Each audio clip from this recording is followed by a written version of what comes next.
Pencils down. That's it. There we go. There it is. There it is. Wow, $3.99. Good one. Jesus Christ. It's man, Woo. did we I mean, I guess we could look at tape to see where we could improve, Eddie, but it was still overall extremely solid Ramble $3.99. When the 49ers laid one on the Denver Broncos, and I think Super Bowl 23, that was an ass whooping. 55 to no, Super Bowl 24, 55-10, I believe it was. Isn't that still the biggest ass kicking in Super Bowl I think history? It might be the biggest ass kick. I mean, if you look back at every play wasn't a positive play. Right. There was some bad plays in there. Right. Wasn't but if all. you look at the whole thing, ass kicking. The breadth of the work. A complete ass kicking. And so we're almost not going to go into the small minutia. Yeah. And that is, look, that's the saddest thing about Buffalo fans is that they think Don Beebe needs a statue for saving them from having the worst ever. Like they would put a statue of Beebe up right now. Maybe they should. Maybe they should. Maybe they're saving him the worst beating in Super. And you know how annoyed sports fans are. How annoying that. One of my buddies was mad. He was like, "We almost." I'm like, "What do you? Look at the score. What do you give a shit? We're gonna win the fucking Super Bowl by a landslide. It's not even close. Who cares? You're fucking fans. Sit down and chill out and enjoy. Yeah, I don't give a shit that they didn't have the biggest victory. Who give a fuck? They want. That was their first of 3. Why am I mad about any score?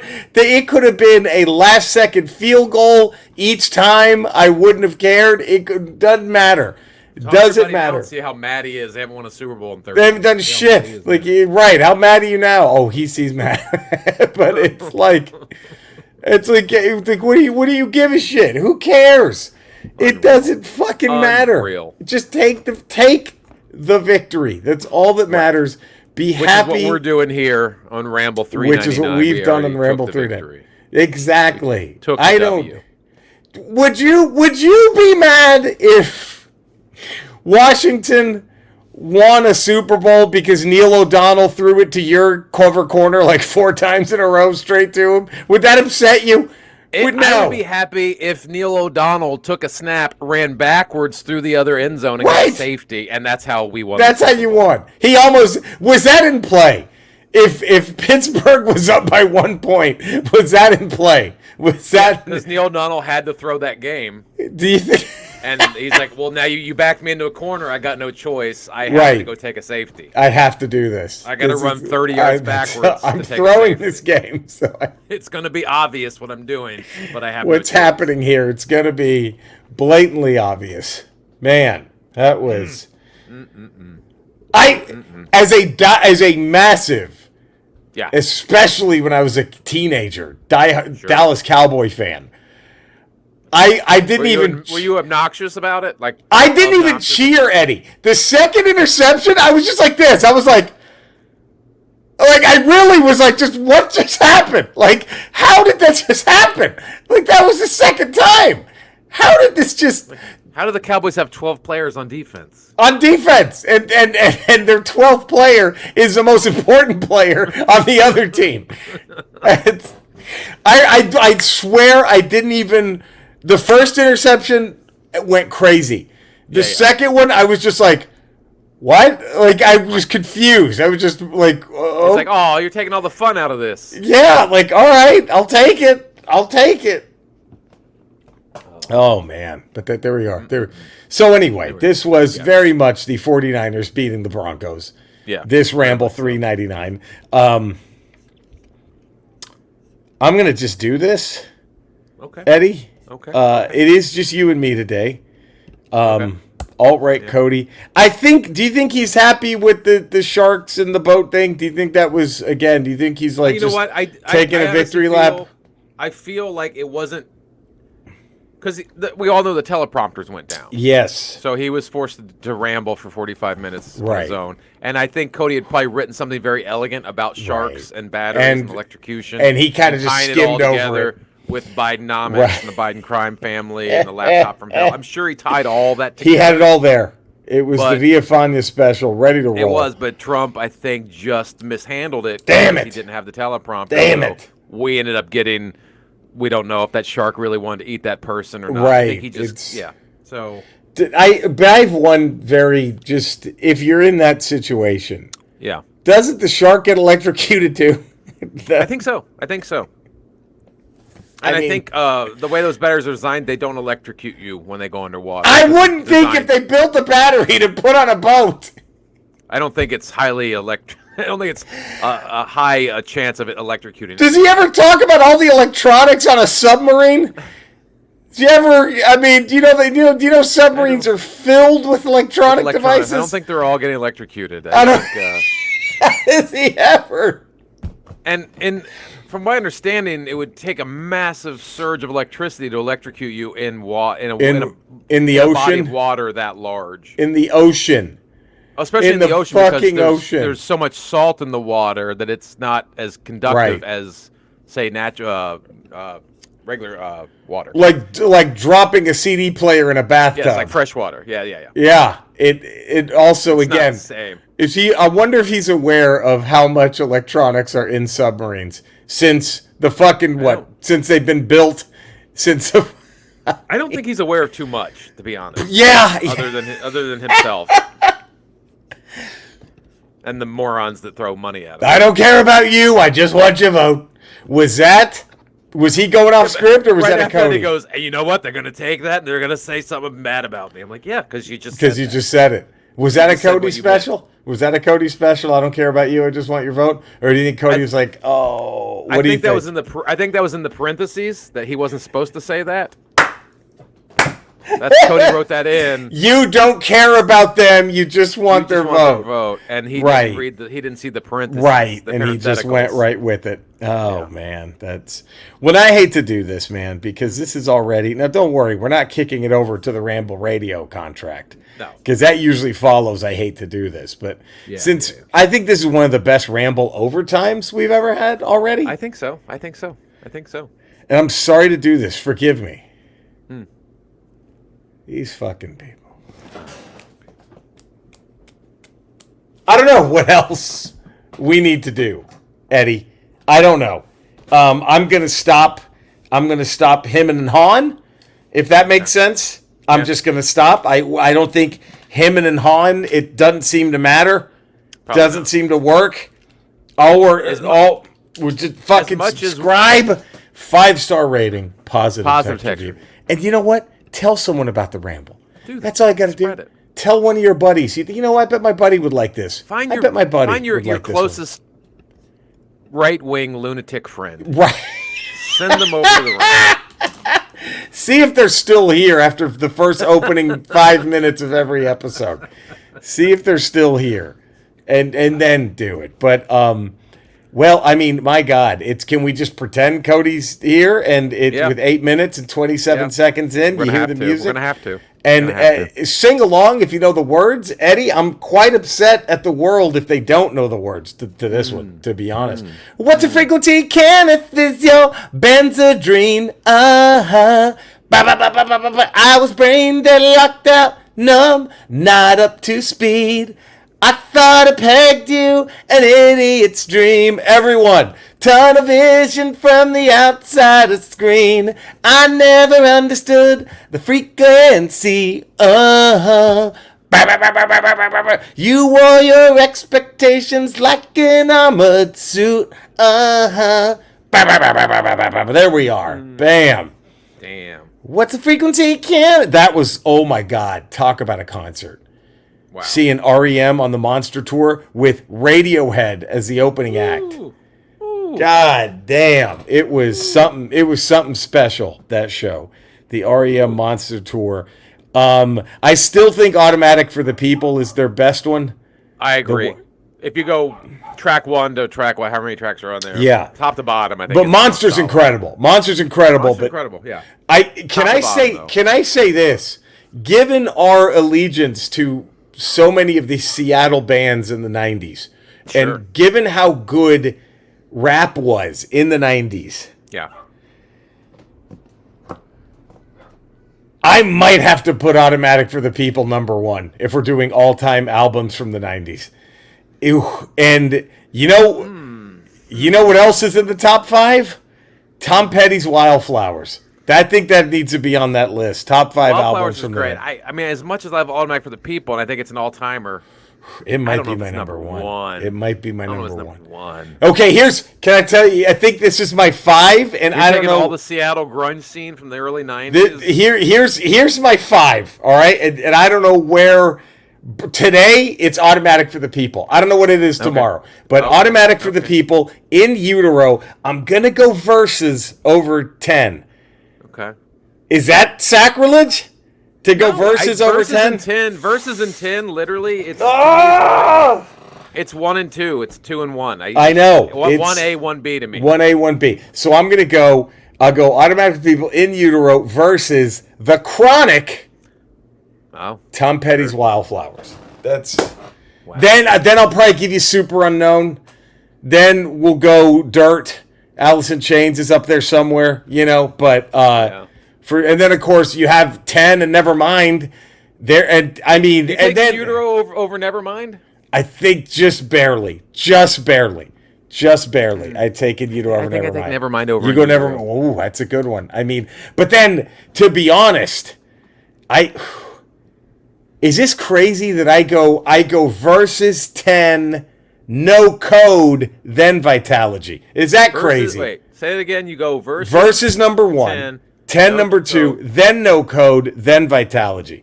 No, that's not crazy because Vitalogy for Pearl Jam 90s albums. There's some bangers on Vitalogy, but there's a few holes in that album. No Code, I think. No Code is them going, look, we don't give a fuck what you think about us anymore. Yeah, No Code was their time to go, okay, we have to evolve as a band, or we're not going to be around. Yep, we don't give a shit if you like this or not. Here you go. We're not going to put out another typical grunge album. Right, and it was fantastic. It was fantastic. Yeah. But that's... Ooh, but anyway... I'd have to go... I think Paperboy you got to throw up there. Oh. Like Paperboy, he threw out some jams. Snow? Informer? Informer. Is that... What Paperboy did Diddy? Is that what Paperboy did? I think. Oh, we also can't forget the Got You Where I Want You. Shuppa, shuppa, shuppa, we can't The Flies? The Flies. Yeah. Was that 90s? I think it's the end of 90s. That was late 90s. That might be one of the most... Okay, I think that might be worse than anything They Who Must Not Be Named ever did, too. Ooh. Is when Now, here's the thing. The Got You Where I Want You part, fine. I know, whatever. It sucks, but I'm not gonna. But when the guy starts going shappa shappa, my shappa da papa rapa, I'm like, okay, I'm out. I'm fucking out. Like that's it. I'm out. I mean, as much as that one, I think Save Tonight, that one I gotta fucking... Eagle Eye Cherry? You got a problem with that one? Save Tonight, tomorrow can't be wrong. See, that one I don't mind so much. You know what I really didn't like was the Go get her, you got the music in you. Get her. He just sounds like a fucking seal waiting for a treat at sea. Right, his voice, he just sounds like a seal that's like it's just like a fucking seal waiting for a treat. I couldn't do it. Silverchair? You got any love for Silverchair? Oh God, that was because what hurt with them was like they're like it's like Nirvana. Like no, it's not. Stop this. Stop this right now. Stop this. Nirvana. Stop this immediately. Stop this immediately. Oh, but has there ever? I'm trying to think in grunge history. I mean, I guess you could send this out to music. I'm sure there has been. But to go, I was a big fan of Bush's first album. Everything's in. I don't think so. But I don't know if there was ever a bigger drop off from album 1 to album 2 than Bush. Ooh. Because outside of Swallowed, I don't think you can listen to anything. No, that's it. You can't name it. I can't think of anything else. You're right. It was quite the plummet. It really. Jesus. And they were never able to grab back on. Highlander 1. Highlander 2. The entire Highlander franchise after that. That was tough. That was a tough one because I loved that first album. It was a good album. It was a heck of a first step. And then, oh, wow. Yeah. Yeah. Ooh. And when I heard the single for Swallowed, I'm like, oh, fuck, they did it again. Right. And then I got the album. I'm like, oh, no, they didn't. Oh, God. They didn't do and it at that's all. the only problem with Sirius XM 90s on 9 is they'll play some really good shit, and then they'll be like, if you could only see the way she loves me. Your beer. I'm like, no, I can't. I can't. No. I can't. Maybe you'd understand. Oh, God. 90s music was just so bad. You know who I've grown to like more than I did? I didn't hate them initially, but I wasn't the biggest fan. But you know who I think solid? Gin Blossoms. Solid. I like Gin Blossoms. Solid, man. They grow with fun. They grow. So good. And then to lose the guy who wrote all their best songs on the first album and then still have more hits. That's underrated to be able to pull that together. Were not appreciated in their time. They weren't. I don't think. They absolutely were not. You're absolutely right. They needed to be more. We needed more. Like, could this be the Gin Blossoms Appreciation podcast that the world needs? It might turn into that. We don't. Could this be what the Ramble is? My God! By the way, so we started with What's Frequency Kenneth, REM, tremendous song. Yeah. Do you know the story behind that song? Behind that phrase? Are you ready for this? Because I was listening to it. That's what made me want to sing it today. I was going for a walk this morning, and I was just slapped shuffle, and then what's the frequency? I'm like, oh fuck yeah, I remember that one. It was a fucking jam of all jams. Okay, yeah. So back in like 80 something, Dan Rather, our boy, the Raz. There's like in 80 something, like 86. Something like that. Let me get you. I want to get the whole story, right? But basically, he was assaulted by a guy. Okay. On this two guys in the streets of New York, and the guy kept saying, "What's the frequency, Kenneth?" to Dan Rather as he was beating him. Okay. The famous story. That's what inspired REM for the title, and that was it. The guy ran off.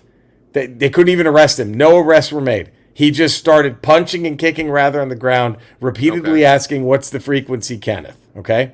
Wow. Okay. Then, let's find when this was, the exact time. This was October 4th, 1986. Do you remember where you were, by the way, when that happened? October 4th, 1986. 86, I was in, that would have been the end of 6th grade for me. Yeah, there it is. I think I was end of 6th grade. So I was in 6th grade. You're ready to be a man. I was ready. I had some fuzz going on. I was sure. It was nocturnal emissions. Time to be a man. Time to be a nocturnal emissions. For time sure. to be a man. So, man up. So then it gets even stranger. Okay, so that's weird enough. The guy. Okay. How weird would that be if you get mugged by a dude who just says, "What's the frequency, Kenneth?" as he's beating you, and then when help comes, he runs off, no arrests made, and you're just left going, "What the fuck? What the fuck?" In 1994, a man from North Carolina named William Tager shot and killed an NBC technician, Campbell Montgomery, outside of the sound studio of the Today Show. So I'm assuming this is still New York. Okay. Tager had tried to enter the studio with an assault rifle. This Campbell Montgomery technician died in an attempt to block him. Tager was arrested and reportedly told police that the television network had been monitoring him for years and beaming secret messages into his head. He apparently came to NBC looking for a way to block those transmissions. Tager was convicted of murder, sentenced to 25 years in Sing Sing. Now, he told a psychiatrist that he was a time traveler from a parallel world in the year 2265. A convicted felon of the future, Tager said he was a test pilot volunteer in a dangerous time travel experiment. If he was successful on his mission, his sentence would be overturned. And so far, this sounds like a David Hasselhoff movie. But his sentence would be overturned and he would be set free. Or a campaign speech by Donald Trump. Donald Trump. Horrible thing what they did to Tager. A horrible thing. If he was successful, his sentence would be overturned and be set free. The authorities in the future kept tabs on him via an implanted chip in his brain. During the examination, he fucked it up by shooting a guy. I'm assuming that ruined his. I think that ruined his parole. His mission got yes. Good. During the examinations, Traeger also confessed he attacked Dan Rather in '86 because he mistook Dan Rather for the vice president of his future world, one Kenneth Burroughs. When Rather saw a photograph of Tager, he was like, "That's the fucking guy." That's Kenneth. Isn't that crazy? Wow. Yeah, it's yeah. That's interesting. Yeah, it's probably all true. I would think. Well, what hurts that was he explored the work of postmodern fiction writer Donald Barthelme. This journalist that discovered in his stories a recurring character named Kenneth and the phrase "What's the frequency?"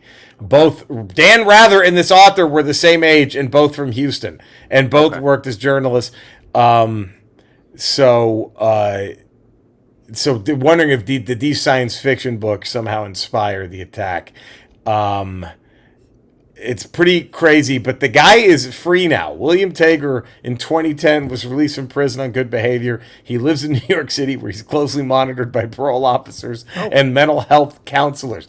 He hasn't gone back to the future? Hasn't gone back yet to 2265. That's too bad. I think he fucked it up. He fucked it up. He had his chance. They shut the Stargate down or whatever they did. Yeah. Okay, what do you do if your neighbor borrowed like a screwdriver from you?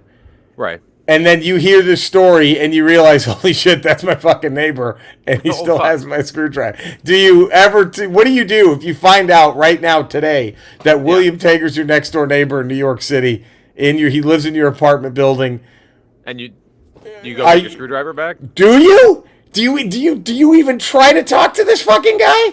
If you like that screwdriver, I mean, is it worth it? If it's a great screwdriver, is it worth it? Okay, say he's got your Contra game. Say he's got Contra. You let him borrow Contra. I'm rolling that motherfucker. I'm coming in with a fucking bat. Got it. I'm coming in with a fucking baseball bat, and I'm demanding. I don't give a fuck. I know what he can do. Right. I don't give a fuck where he's from. It was still in the box. You like, okay, well, you got this. But God, here you can borrow it. Ooh, man, I'm going after that motherfucker. I mean, shit. You go, right? Shit. There we go. Well, so there we go. What's the frequency? There really is. Everything's got a price. I think that's our title. Ted DiBiase. There's a price for everything. Right. Everyone's got a price. That'll be our title for today. Oh, man. So, Finger Blast Song of the Day. Eddie, how you feeling about this? I feel good about this.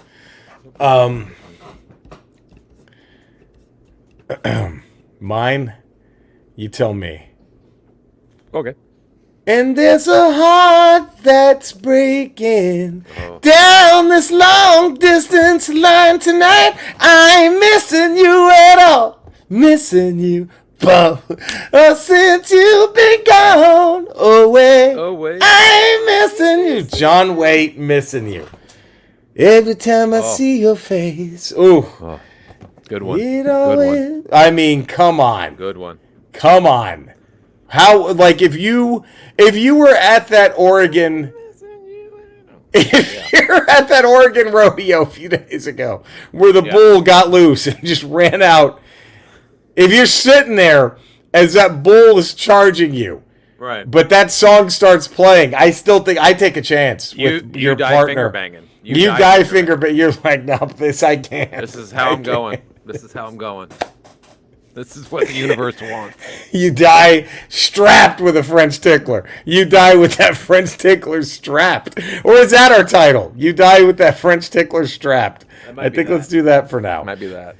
So, I mean, where does that rank with you as Finger Blast songs? That's up there, man. That's a great one. Isn't that a great...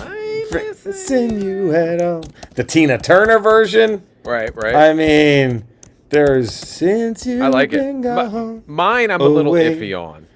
Mine a little iffy on because mine is I think is a great finger blaster. Okay, then we're already good. If you're not careful, you're going full on boning. Whoa! It could literally bleed into boning. Missing you you'd never have to worry about that because 9 times out of 10 because you're doing it to an ex. Yeah. He or she has probably moved on. They're with someone else going on. Yeah. Right. You don't want a paper trail. No. So you just mine, I'm afraid if you're around an ex and this comes on, it's going to lead to you're going to get back together with that ex. Oh, and you probably don't want that. Probably not, because you're separated for a reason. Oh, which one was it? Is this love that I'm feeling? Is this the love that I've been waiting for? Oh, man, Whitesnake. Or am I dreaming? Is that a Tawny Katane video? They double dosed her, right? Yeah. They didn't have her for just one music video. Well, they were dating at the time. That's right. She was with Coverdale. That's right. At the time. Wow. And she followed me on Instagram shortly before she passed away. May she rest in peace. Look at that. May she rest in peace. She followed me on Instagram. Do you know what prompted that? The Tanes. Posted something. I was following her. Tanes. Cons. Tits. She posted something and I just liked it. Oh wow. And then she followed me back. She was smacking her clam to your comedy all this time. You didn't even. So at one point in my life, I had Tawny Katane follow me on Instagram and Heather Thomas follow me on Twitter. Jesus Christ! I mean, if you go back in time and tell 1988 Eddie Pence that was happening, it's over, dude. I die masturbating. I'm not here today. Let's take it a step further. It's 12 years ago. Yeah. They're both following you. They're both like, hey, Eddie, we'd like to show your appreciation. We got a room at the Chateau Marmont. You want to come hang with us tonight? Is that it? Are you like, thanks, Tracy and Colton. I hope you have the best life. Later, bye. I hope you have. It's been real. It's been real. But now, same situation. But they're like, hey, Jerry, we got 5 minutes at the Comedy Chateau. Oh. Do you just unfollow them immediately? I still haven't worked that club, so I don't know. But probably unfollow them. If they're trying to con me into coming to a bringer, is that what that is? They're doing a bringer and they're trying to get you to come.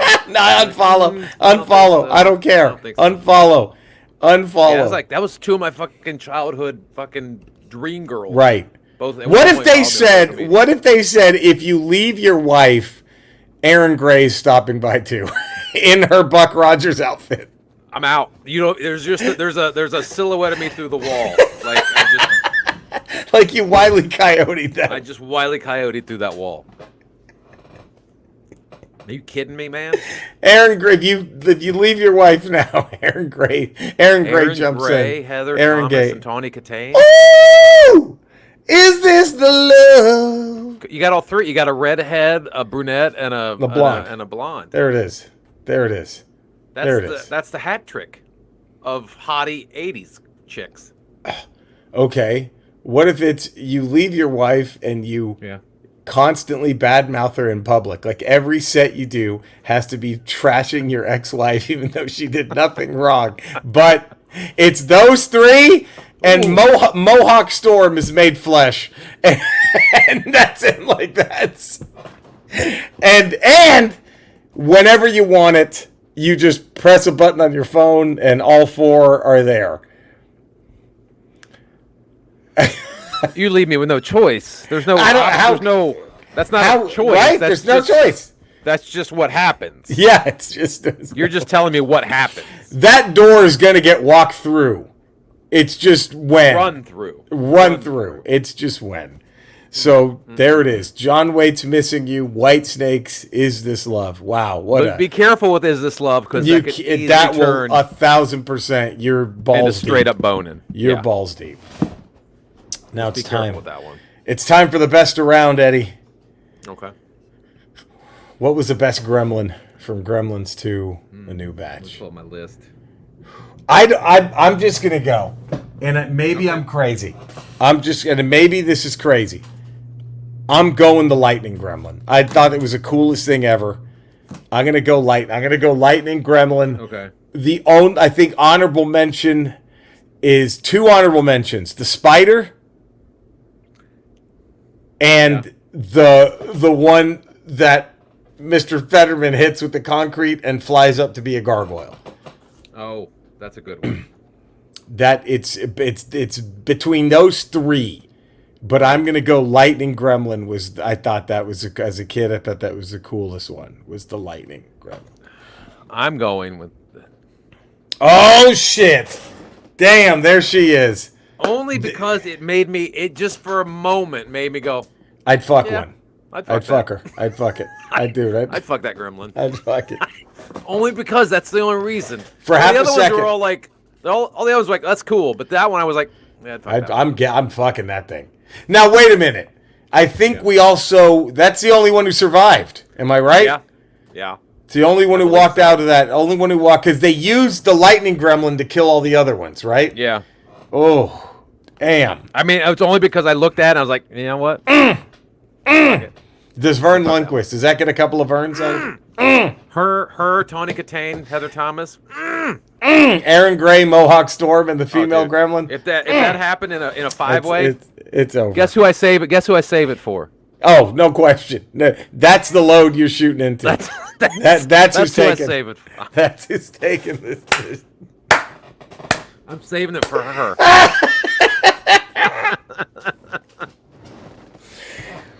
The other ones can watch, but I'm saving it for her. And she's the only one who survived, too. You have that. She's the only one who made it out of that movie. Yeah. The only gremlin who made it out was her.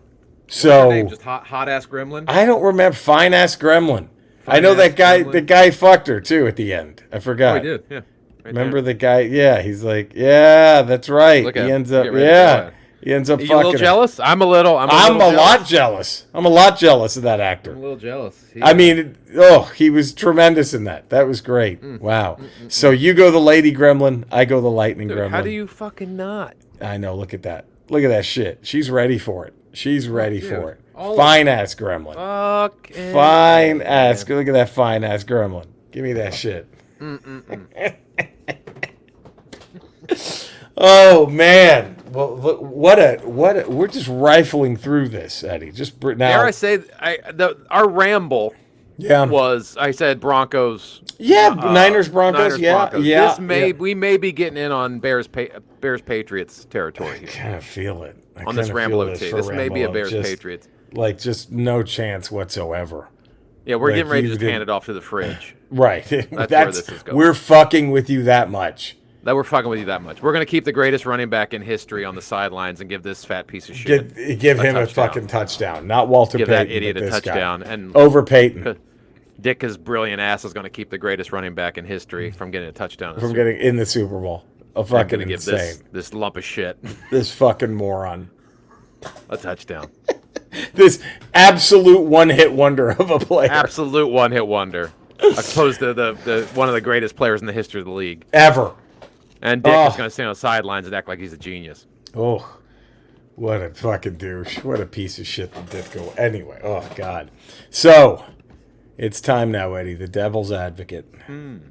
Jaws 4. Jaws 4. How do we make the case? This time it's personal. This time it's Jaws 4, The Revenge. The Revenge. There is so many things. Everything. Had a video game and video game. There's so many things wrong with this movie. So many things wrong. It's not 3D. It's not 3D. Unlike the one before it. Yes. Now, the greatest banana boat scene in movie history? Yeah. Can we give it that? By far. Is that what helps? Is that what helps save it a little bit? It doesn't hurt it. It doesn't hurt the greatest banana. And then looking back, does the shark screaming, is that... Look, where else can they take it? Well, right? What I liked about it is we've watched great white sharks throughout the first 3 of these films. Yes. Yeah. We feel like we know know what the shark is. We know what the shark's about. We know everything about the shark at this point. Right. And then Jaws 4, The Revenge, right there towards the end, they throw that on us. Oh, these guys can talk. And let's not also forget that they also have apparently memories and want vengeance for relatives. Right. They're almost sentient beings at this point. In this, so they've evolved. They've evolved so much that they track a family from fucking New England to the Bahamas. They follow a family. They're going out on land and they're paying off some people to find out where this family's going. They're jumping back in the water. Like, I think, and you know what I think would have made this? It'd have gone from a laughingstock of a movie to maybe one of the best movies ever. Is when it started screaming, when it was like, right? It did this. Tell me what you think, Brody. Yeah, like it knew. What I mean, what does that? That goes right. Jaws is right here. Jaws 4 goes right over there, right over it, right over top of it. I mean, right over top of it. Did Mario Van Peebles' horrific Jamaican accent, did that help her? I mean, is there any way to save? Was he, you know what? Was he really Jamaican or was he a CIA operative who was tracking this new sentient shark? See? Doing his best. Or maybe the shark was some sort of government project where they've injected it with some sort of human DNA. And now it escaped and he's got to play the Jamaican because the shark knows the CIA is after him. What's funny? A good it's already a better movie. That already makes it better. A good film raises more questions than it answers. Absolutely. So, I think this is. I think we're finding ways to make this just better right now, and better Jaws and better. for the Revenge is checking all those boxes. It's checking every box. What do you? And then just for the pure visceral horror, you have the banana boat scene. Yeah. For the sick fucks that want to see some gore and not think about the layers that are involved. That's what's happening with this. Is this Michael Caine's greatest role? Hoagie. I mean, show me another role where you would rather see him. Show me, just anyone. Who else could do it? Let's go there. Okay. It's ruined if it's Sean Connery couldn't have done it. Sean Connery could pull off in his prime. No, that was his Hoagie was incredible. You know what's really funny? Maybe Sir Ian McCallum. Maybe Sir Ian McCallum. Maybe. You're stretching. So. You're stretching. I'm stretching a little bit. And now the only thing what's funny is, of course, Mario Van Peebles' character Jake. He gets eaten by the shark. Yeah. Only 5 minutes later, when the shark explodes, he just surfaces. Right. Again, hey man, get me out of this water, man. He's aware of the shark's anatomy, right? Because they created this. He knew where to go.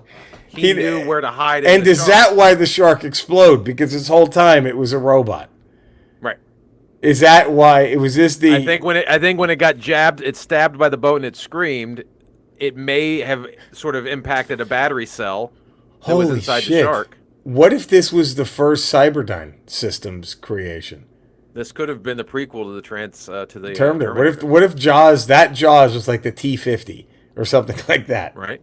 They were experimenting with fish instead of human trials. They were doing. Let's see about this. Let's do a shark Terminator first. See, we're making this a much better movie. The funny thing is when Mario Van Peebles' character is eaten. Yeah. Now, here's the funniest thing I think of the entire Jaws 4. When his character is eaten, they had to make him still live because it tested poorly. And I'm like, that's what tested poorly? Not everything else they were okay with? They were fine with everything else. Well, maybe there was such a list of things. They're like, this is the one thing we can change. It's the one thing we can fix. This is the easiest thing to change on this huge list of things that they want us to change. We'll just do this. We'll make Mario live. We good? This is the one thing we can fix. That's the one thing. This is within our budget to fix. We'll bring Mario back in on a day rate for one day. Have him swim up out of the water. Reshoot. Go, hey man, get me out of here, man. And then we're out. That's it. We've done it. We'll go to the Universal back lot, jump in the pool, roll the cameras. Call it a day. Call it a day. I just thought that was like, really? That's what didn't test well? Everything else they were fine with. This is all good. Well, you have to remember, Marvin Peebles was fucking the shit at that point. He was there it is. He was a real deal. He was a real deal at that point. He was the star of that film. Now, the only thing I'm upset about with his career is that he brought no references to New Jack City to Jaws 4. Yeah. And I think just one. Hey, man. Right. Just one. Hey, one of those. One of those. Just one. Just walking give in us the door, just going, hey, man. Hey, man. Like, don't you think that would have been? Yeah. I mean, if you're gonna direct a movie, tip the cap to us a little bit, right? People, us Jaws 4 fanatics. I mean, he directed New Jack City. Yeah. He was in it. He couldn't have fucking. Right. He had the power. Hey, man. You know, just fucking give us Jaws 4 fans a little oomph. Quit busting my bungies, man. Like one of that. Just one of those. Imagine the pop in New Jack City if he had said that. He doesn't have to say it. Just some guy on the street. Some guy says it to him, even as a joke. Says it to him. Or he's going through a crosswalk, and the guy's walking through the crosswalk. He's like, "Oh, am I? What about you? Quit busting my wait. Okay, wait a minute. I'm gonna bring it full circle here. I think you're watching New Jack City. He's the detective Marvin Peebles, right? He's crossing the street. He bumps into a guy at a crosswalk and see, and the guy goes, "Hey man, quit busting my bungies!" And it's Lance Guest. How big is standing ovation? It's Captain America catching Mjolnir. That goes right on top of it. Lance Guest saying you're busting my bungies. To Mario Van Peebles in New Jack City. And Lance Guest is dressed like Michael Brody. He's dressed like he's got everything. He's soaking wet. He did. Hey man, quit! Hey man, came out of the water. Right, quit busting my bungies. I mean, how huge Captain is that? Mjolnir. Goes right down there. Right down there. Boom. Right on top. Biggest as far as moments in a theater. Yeah. Oh my God, you lose your. Lose your mind. Bigger than when Travolta bumps into Stallone at the beginning of Staying Alive. Bigger, right? Much bigger. Much bigger. Oh man. So I think we have. Yes, I think we've made it a much better film by just highlighting like what the hell was going on. Didn't know that easy. Yeah, what was going on with that shark? That wasn't just. There was something, I think that the fact that they either evolved or could they have been a cyborg, again, like you said, you want more questions. Yeah. And this, it answers, it gets defeated. Sure. But we don't know. We don't know. A lot more questions get raised, which is always so many more. Great movie and really good writing. Yes. Should there have been a 5? Or a 3.5. 3.5, something. Should they between 3D and Revenge? Give us something. Give us something there. But if any Jaws film needs to be revisited, it's 4. Don't we agree? Absolutely. Absolutely. Right. And if any of the Jaws movies need a prequel, it's 4. It's 4. How did this shark learn to do what it did? Learn to hunt the Brodies? Where did it come from? How did it know to go after the Brody family? Follow them from New England, where it killed the younger brother in the beginning of the movie. Sure. And then follows him to the Bahamas to finish the job. Goes after the the granddaughter on the banana boat. Takes out the poor lady running the banana boat. Yeah, poor banana boat lady. Man, it just wow! Look at that. That's you come to us. That's why the Devil's Advocate is here. That's why we're here to help any of you. Help you understand what great movies are. What brilliant movies are. There it is. Wow. Now, the steel cage is lowered.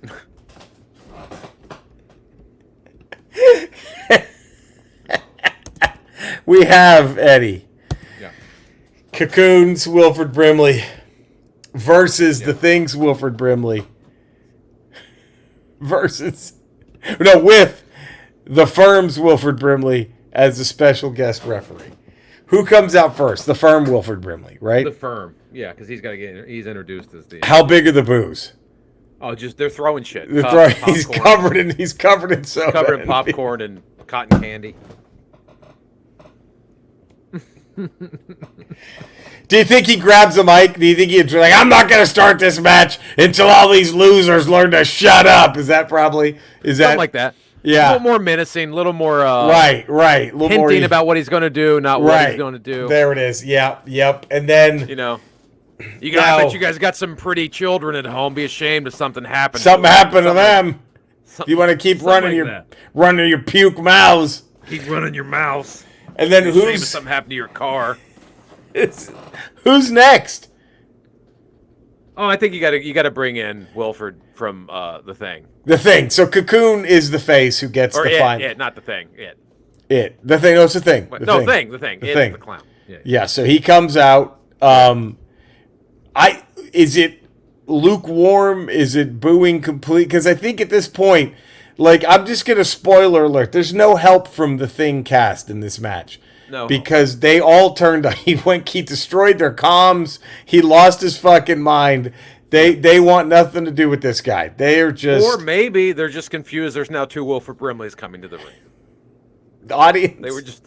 They're just unaware that there was going to be more than one Wilford Brimley. Well, if you think that's confusing, then now we have Cocoon's Wilford Brimley. Right. So now, is it just dead silence? Everyone like, what the fuck is happening? I think there's a huge pop because I don't know if you know this or not, but Cocoon's Wilford Brimley is being escorted to the ring by Pop Fisher from The Natural. Another Wilford Brimley. Another Wilford Brimley is escorting Wilford Brimley from Cocoon to the ring. Now, is it true that before he comes out, you just hear, "You won't get any older. You won't ever die." Boom! And then he comes out, and then like the fireworks. Pyrotechnics. He comes running out with a towel around his neck and swim shorts. That's all he's got on.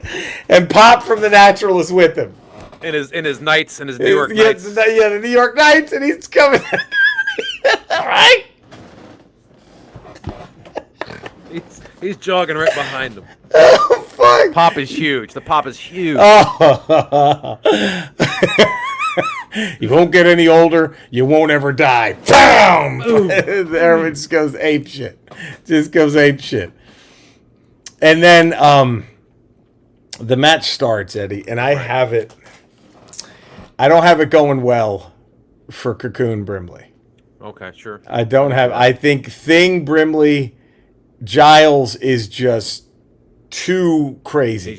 He's too amped up. I'll kill you. He's that. Right. And Pop is doing his best to try to but Pop is not the kind of guy who's going to interfere. Pop doesn't interfere. He's not going to jump in the ring and do anything. And every time Thing Brimley does a move, Firm Brimley is just smiling. He's just sitting there smiling, taking it in, laughing, right? And then I think what I think happens is Cocoon Brimley doesn't he keeps kicking out. Yeah, okay? Ben Luckett was his name. Ben Luckett. Yeah. Luckett keeps kicking out. And then I think it was Giles who was I think that was his character in the thing, was Giles. And Dr. Blair. Blair, that's right, Blair. Calm down, Blair. That was right, Blair. Giles is the other. Yeah, all right, Blair. I think Giles is the guy who goes, "You got to be fucking kidding me." I think that was Giles. So he's Blair. And then what Blair does, Blair gets so frustrated. Blair takes Ben. Blair takes Ben, and he drapes him over the second middle rope. Sure. So he's just hanging over the middle rope. Yeah. And he just wheels out the computer where he processes the data of how fast the thing would take over, and then just smashes it over his head. I mean, and Bill Davisher from the firm is just letting it happen. Oh, he's letting it go. Like, he's just letting it Pop go. screaming at him. Yeah. He's screaming at him. Bill bends down to tie his shoe. Right. So he's not looking at what's happening. Right. He sees him grab the computer, and then he just ties his shoe on purpose. He gets hit with the computer screen, right? And then that's it. And then of course, Blair rock bottoms He rock bottoms Luckett, right? Right. And I feel bad for saying this, but Pop intervenes. He does what nobody thought would happen. He grabs firm Wilford Brimley by the ankle and pulls him out of the ring real quick. Bill Davisher. He gets Davisher, grabs him by the ankle, yanks Davisher out of the ring before he gets the 3 count, right? So Blair's screaming, right? And then and so Davisher slaps Pop, right? And then Pop slaps him back. That gets a big thing. And then he slaps Pop again. He gets back into the ring, right? Sure. To settle this. And then all of a sudden, the place goes black, right? Okay. And then out walks Brian Dennehy, Hume Cronin, and Don Amici. Wow. They all come out with a giant tub filled with the pool water from Cocoon. And they're like, oh, and then you think, oh, they're going to run this to the ring, right? Right. But then what they do is they take a lasso and they tie it off to one of the legs of the tub, and then Wilford Brimley from the diabetes commercials comes out on his horse. I mean, massive, and he rides the horse with the tub, and then they're able to dunk. Luckett Ben Luckett in the tub, and then he comes out, and it just he pedigrees Blair instantly, and then. Here's the thing. Okay. Obviously, Davish, he doesn't want to do this, right? Right. So then Pop interferes again. And he knocks out, takes him under the ring, crawls out in his outfit. Nobody can tell the difference. And it's been a few minutes since Blair's been pedigreed. So just to be safe, Pop runs in and just goes like that. Just 1, 2, 3, super fast. Just... And that's it. And he rings it, and Ben Luckett takes it. It's huge ovation. But then Ben Luckett takes it, right? Right, big ovation. But then the lights come up. Yeah. You hear No Chance is starting to play over the thing, but it's not McMahon coming out. Oh no. It's Harold W. Smith, the cure director from Remo Williams. The Adventure Begins. Oh shit! Another Brimley. He comes out with the microphone, and he's like, hold it. And he points to the monitor, and they show him going under the ring and switching his costume, thus nullifying. That's not the Davisher Wilford Brimley that did the match starts again. He starts the match up again. And then what happens? I'm trying to find another Wilford Brimley. Well, I think at that point, Amici, Cronin, and Dennehy just run into the ring and triple dropkick Blair. That's what I think. They do the Von Erich triple. They all jump into the tub, and then they all come out and just triple dropkick Blair. And then from the rafters comes Noah from the Ewoks Battle for Endor. Oh! And he does the 3 count. He does the 3 count. He does the 1, 2, 3. Huge pop. Woo! Noah, the battle from Endor. There it is. We can't forget about him. Man. Nope. What Eddie, Jesus, what a ramble. What a match. My God, what a ramble. It really, at this point, the battle of and it's really on you all for not subscribing. At this point, that's where the blame lies. It's on you. It's on you. At this point, it's not us.